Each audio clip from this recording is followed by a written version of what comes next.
My dear students, आज हम करेंगे वर्कशीट नंबर 37 प्रैक्टिस क्वेश्चंस दिए हुए हैं इंट्रोडक्शन टू ट्रिग्नोमेट्री पर। जो आपका 8th चैप्टर है ना, उसके प्रैक्टिस क्वेश्चंस हैं इसमें। आपका चैप्टर वो ख़त्म हो चुका है, तो इकट्ठे सारे चीज़ें अब यहाँ पर यूज़ होंगी। फर्स्ट, सेकंड और फोर्थ एक्सरसाइज के सभी कंसेप्ट्स को यहाँ पर यूज़ किया जाएगा। तो पहला क्वेश्चन है हमारा, कोण ए के लिए आधार, लंब व कर्ण का नाम लिखिए। आपको मैं बार बार बताया मैंने कि कोण, न्यून कोणों के अकॉर्डिंग हमारे जो है लंब और आधार बदल जाते हैं। यहाँ पे कोण बी 90 डिग्री का दिया हुआ है, कोण बी 90 डिग्री का दिया हुआ है और हम कोण ए के आधार पर बोला है, कोण ए के अकॉर्डिंग। तो ए के सामने वाली भुजा लंब होती है, तो BC हमारी हो गई लंब, परपेंडिकुलर, ये है 3.3 सेंटीमीटर। ठीक है। अब ए के संलग्न भुजा, साथ वाली भुजा, ये होती है हमारा आधार, संलग्न, एडजेसेंट साइड। ये हो गई अपोजिट साइड, ये हो गई एडजेसेंट साइड। संलग्न भुजा ये होती है हमारी आधार। तो ए बी कितना आ गया हमारा आधार, ए बी हमारा आधार है, वो हमें दिया हुआ है 3 सेंटीमीटर। और ए सी क्या है, जो 90 डिग्री के सामने वाली भुजा होती है वो होती है हमारी कर्ण। ए सी है हमारा कर्ण, हाइपोटेन्यूज, और उसका मान दिया हुआ है 4.5 सेंटीमीटर। तो ये क्वेश्चन नंबर 1 हमारा डन। अब नेक्स्ट है, यदि tan A = 3/4 तो sin A cos A निकालिए। अब हम क्या करेंगे, एक ट्राइंगल बनाएंगे। हमें पता है tan A क्या होता है, tan A होता है हमारा perpendicular upon base. Pandit Badri Prasad हर हर बोले। परपेंडिकुलर मतलब लंब और आधार। अब हम लिख लेते हैं, ए हमने यहाँ लिख दिया, ये बी लिख दिया और ये सी। तो ए के सामने वाली भुजा, ए के अपोजिट साइड BC हो गया मेरा लंब, और ए के संलग्न भुजा यानी कि एडजेसेंट साइड, ये हो गई मेरी ए बी हो गया मेरा आधार। तो ये हमें दिया हुआ है 3/4, 3/4। BC का मान हो गया हमारा 3K और AB का मान हो गया 4K। ठीक है।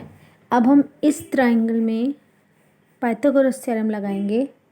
AC² = BC² plus AB²। अब वैल्यूज़ डाल देंगे। BC 3K है हमारा और AB 4K है। तो AC² क्या हो गया, 9K² plus 16K² = 25K²। AC का मान आ गया 5K। हमें मालूम है, हमें चाहिए sin A और cos A। sin A क्या होता है आपको पता है, लंब बटा कर्ण, परपेंडिकुलर अपॉन हाइपोटेन्यूज। अब A के अकॉर्डिंग लंब है BC, सामने वाली भुजा, और कर्ण है AC। BC कितना था हमारा 3K और AC कितना है 5K, तो 3/5। और cos A निकाल लेंगे ऐसे ही हम, आधार बटा कर्ण यानी कि बेस अपॉन हाइपोटेन्यूज। बेस क्या है हमारा AB अपॉन AC। AB क्या है 4K अपॉन 5K, के कैंसिल, 4/5। हमें निकालना है sin A × cos A। sin A का मान है 3/5, cos A का मान है 4/5, ये हो गया 12/25। तो अब sin A × cos A की वैल्यू आ गई 12/25। तो हो गया हमारा क्वेश्चन। अब है हमारा नेक्स्ट क्वेश्चन, यदि x tan 45 sin 30 = cos 30 tan 30 मैंने आपको बोला था यदि के साथ कोई भी इक्वेशन दे रखी हो तो बराबर का साइन में अलग अलग नहीं उठाते कि लेफ़्ट अलग उठा लिया राइट अलग उठा लिया, ऐसे नहीं करते। ऐसे टाइम पर हम दोनों को इकट्ठा सॉल्व करते हैं। अब tan 45 डिग्री की वैल्यू क्या है? 1। ये तो आपको टेबल से पता चलेगा, टेबल अब तक शायद आप बच्चों ने याद कर ली होगी, 1/2। cos 30 की वैल्यू क्या है? √3/2। और tan 30 डिग्री की वैल्यू क्या है? 1/√3। अब √3 कैंसिल, x/2 बराबर है 1/2, क्योंकि यहाँ पे भी x गुणा में 1 तो x को 1 से गुना करोगे x ही आएगा, बटा में 2 आ जाएगा। और यहाँ पे भी 1 कट चुका है तो 1/2 ही आएगा। अब ये 2 नीचे नीचे है, ये भी कट जाएगा, तो हमारे पास x का मान क्या आ गया? 1। अगर जो ऑप्शनल क्वेश्चंस हैं उसमें अपने आप ही आप ऑप्शन लगा दीजिएगा कि कौन सा ऑप्शन करेक्ट है। अब इसके अंदर हम करेंगे, ये नेक्स्ट क्वेश्चन है sin² b = 2 sin b सत्य है कौन सी वैल्यू के लिए? तो ऐसे में हम क्या करते हैं, हम वैल्यूज़ डाल के रखते हैं, देख लेते हैं। sin² 90 डिग्री, ये पहली वैल्यू डाल रही हूँ, a के लिए सॉल्व कर रही हूँ, तो 90 डिग्री दोनों तरफ डालूंगी b का मान। तो sin² 90 degree = 2 sin 90 degree. sin 90 degree की वैल्यू होती है 1। 1 का स्क्वायर बराबर है 2 गुणा में 1। क्या होता है? क्या 1 बराबर है 2 होता है? नहीं होता ना, तो नो, असत्य, इसके लिए असत्य है। अब ज़रा दूसरी वैल्यू डाल के देख लेते हैं, बी पार्ट। 60 sin² 60 degree. अब 60 डिग्री में क्या करा हमने? 2 sin 60 डिग्री, दोनों तरफ 60 डाल दिया। अब sin 60 डिग्री की वैल्यू क्या है? √3/2 का होल स्क्वायर = 2 × √3/2। अब ये होता है √3/2 का स्क्वायर 3 इम्प्लाइज 3/4 = 2 कैंसिल हो गया, √3। क्या ये दोनों बराबर है? नहीं, असत्य। ये भी क्या आ गया? असत्य।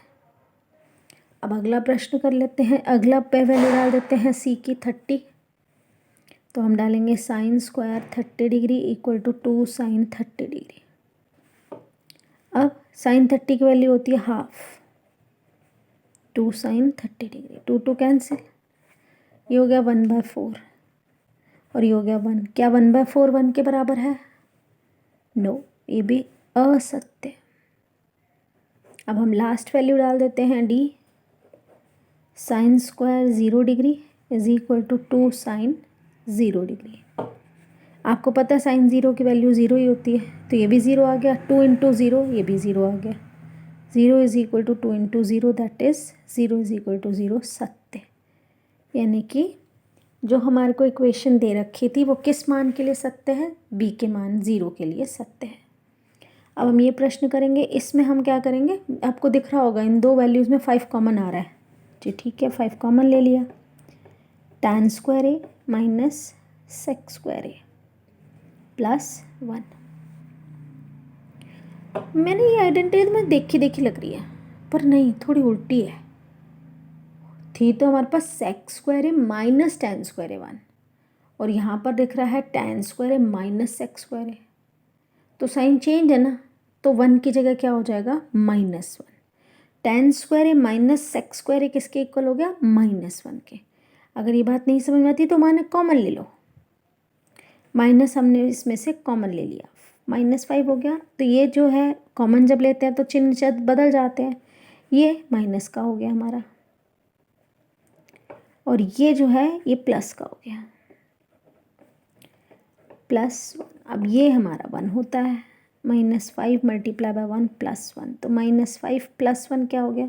घटा में 5 जमा 1 घटा में 4, क्योंकि घटा जमा घटा होता है, माइनस प्लस माइनस होता है, और लार्जर नंबर का साइन आता है, बड़ी रकम का साइन आता है, बड़ी रकम का साइन माइनस है इसलिए माइनस है।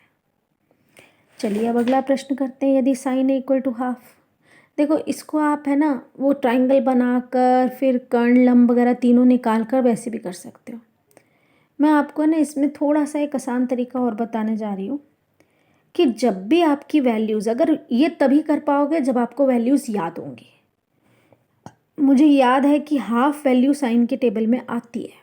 कब आती है? 30 डिग्री पर। तो sine A is equal to sine 30 degree हो गया, क्योंकि हाफ वैल्यू 30 डिग्री पर आती है साइन के। अब साइन साइन कैंसिल होगा तो ए का मान कितना आ गया? 30 डिग्री। अब कॉट 30 डिग्री, कॉट ए की जगह क्या डाल दो? 30 डिग्री। कॉट 30 डिग्री होता है √3। तो ये आ गई हमारी कॉट की वैल्यू। अब वो इतना लंबा करोगे आप, पहले जैसे इसमें किया था 1/2 करके, फिर हाइपोटेन्यूज या वो जो भी गायब होगा आपका आधार, वो निकाल कर तीनों संख्याएं निकालोगे, फिर कॉट लम वगैरह निकालो, कॉट टैन वगैरह निकालोगे, तो बहुत लॉन्ग प्रोसेस है। अब ऐसे ही यहाँ पर है साइन a/b। अब ये मान तो मेरे पास है ही नहीं ना, तो ऐसे में आपको वही करना पड़ता है। इसके लिए भी एक शॉर्ट ट्रिक है। कैसे है शॉर्ट ट्रिक? हमने एक चीज़ और सीखी है, cos square theta is equal to 1 - sine square theta. सीखा है? नहीं सीखा है? सीखा है ना। चलिए आगे बढ़ते हैं। cos square theta is equal to 1 - sine theta की वैल्यू क्या है? a/b whole square. फिर से 1 - a का स्क्वायर a स्क्वायर और b स्क्वायर। अब क्या ले लेंगे? एलसीएम। क्या लेंगे इनका? एलसीएम। तो हमारा cos स्क्वायर थीटा आ जाएगा b square LCM b square minus a square.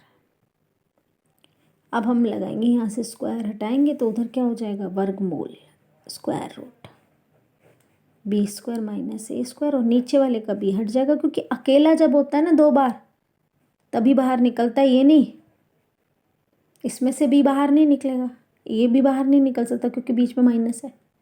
अकेला अगर ये होता ये सिर्फ, तो b बाहर आ जाता, अकेला ये होता तो भी a बाहर आ जाता। तो ये आ गया। हमें मालूम है tan थीटा क्या होता है, हमें tan थीटा चाहिए, sine theta upon cos theta. Sign theta की वैल्यू है a/b, कॉस थीटा की वैल्यू है √b square minus a square upon b। अब ये b दोनों में नीचे है तो ये कट गया, a upon √b square minus a square. ये आ गया हमारा tan का मान। ठीक है, अब हमारा लास्ट 2 प्रश्न रह गए। ये हमारे 4th एक्सरसाइज पर बेस्ड हैं एक तरीके से। ये है प्रूव दैट। अब प्रूव दैट में आपको बोला था जब भी प्रूव दैट होता है तो LHS लेके चलते हैं या RHS। LHS उठा लेती हूँ। LHS है मेरी tan थीटा +2 और 2 tan थीटा +1। अब ये ब्रैकेट ऐसे मल्टीप्लाई करेंगे जैसे नॉर्मल ब्रैकेट्स मल्टीप्लाई करते हैं ना। 2 tan theta into 2 tan theta, 2 tan square theta, tan theta into 1 tan theta, 2 into 2 tan theta 4 tan theta, plus 2 into 1 2। ठीक है, अब 2 tan स्क्वायर थीटा प्लस ये tan थीटा, ये tan 4 tan थीटा, तो 5 tan theta हो गया +2। इन दोनों terms को देखो, इन दोनों टर्म्स को, इन दोनों में से 2 कॉमन ले लेते हैं, तो अंदर क्या बचा? tan square theta +1। यहाँ tan स्क्वायर थीटा, यहाँ 2 से 2 को डिवाइड किया तो 1 आ गया, प्लस 5 tan थीटा। इसे छेड़ना भी नहीं था ना मुझे, यहाँ पे दिया ही हुआ था। ठीक है, अब हमें मालूम है tan स्क्वायर थीटा +1 क्या होता है? sec square theta. तो ये हो गया 2 sec square theta plus 5 tan theta. ये है हमारा आंसर। अब है ना, इन्होंने दिया हुआ है 5 tan theta plus sec square theta. या तो मैंने उतारने में गलती किया है या फिर इन्होंने गलती कर रखी है, इसके इनके क्वेश्चन में गलती है कुछ, तो हमने सही किया है। फिर आप इसी तरीके से क्वेश्चन कर लेंगे और इक्वल टू RHS लिख देंगे। अब हम करेंगे लास्ट प्रश्न इस वर्कशीट का। 1+, ये हमने LHS ले ली, 1+ cot square theta upon 1+ cosec theta. 1+ cot square theta को हम बोलते हैं cosec square theta -1 upon 1+ cosec theta. बेटा आपको पता है ये कोसेक स्क्वायर थीटा -1 स्क्वायर भी कह सकते हैं उसको मैं। तो फिर से वही हम आइडेंटिटी लगाएंगे a² - b² की। Cosec theta -1 cosec theta +1 upon 1 plus cosec theta. अब ये देखो 1 plus cosec theta 1 plus cosec theta cancel, बचा क्या 1 प्लस कोसेक थीटा -1 और 1 - 1 भी कैंसिल, बचा क्या cosec theta which is equal to RHS। यही हमें प्रूफ करना था। ठीक है बेटा, क्लियर हो गई? सबको क्लियर हो जाएगा। अगर आप ध्यान से वीडियो को देखेंगे तो क्लियर हो ही जाएगा।